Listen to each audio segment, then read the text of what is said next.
vairāk māca bažas par to, kā arī Air Baltica sapnis varētu būt izsapņots.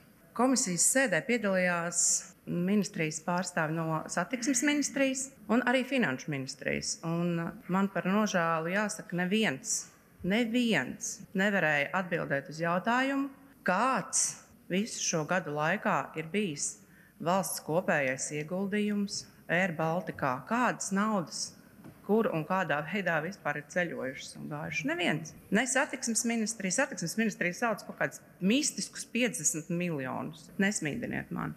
Tā kā, un arī uz mani jautājumu, kurš būtu tas cilvēks ar konkrētu vārdu un uzvārdu, kuram es varētu adresēt šādu jautājumu, un kurš varētu pateikt šo informāciju, cik tad mēs esam kopā ieguldījuši Air Balticā.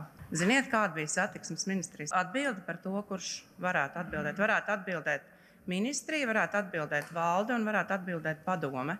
Tas nozīmē kolektīvā atbilde, kas ir faktiski pilnīgi bezatbildība. Un šīs atbildes nav joprojām